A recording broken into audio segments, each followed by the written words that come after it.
Hey everyone, welcome back to the channel. Today, we're diving into something super practical for all you crypto enthusiasts out there. The title says it all.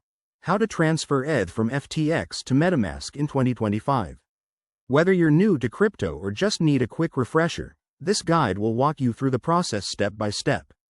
By the end, you'll have your ETH safely in your MetaMask wallet, ready for decentralized apps or staking. First things first, make sure you have both an FTX account and MetaMask installed on your device. If you don't, head over to their websites and set them up. It's straightforward and secure. Once you're logged into MetaMask, go ahead and create a new wallet or select the one you want to use. Now, copy your MetaMask wallet address. That's the long string of letters and numbers you'll need to send your ETH to. Next, log into your FTX account.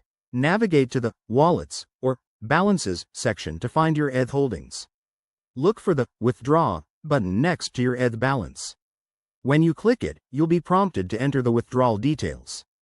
Paste in your MetaMask wallet address here. Double check it to avoid any mistakes, as crypto transactions are irreversible.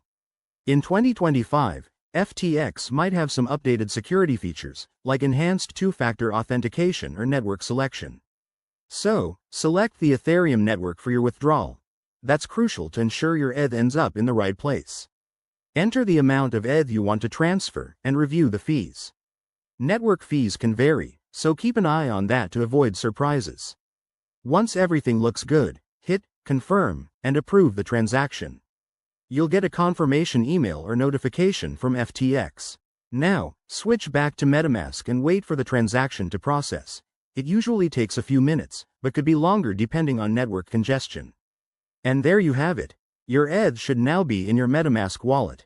Always remember to use hardware wallets for larger amounts and stay vigilant against scams. If you found this helpful, give it a thumbs up, subscribe for more crypto tips, and drop a comment below if you have questions. Thanks for watching, and I'll see you in the next video.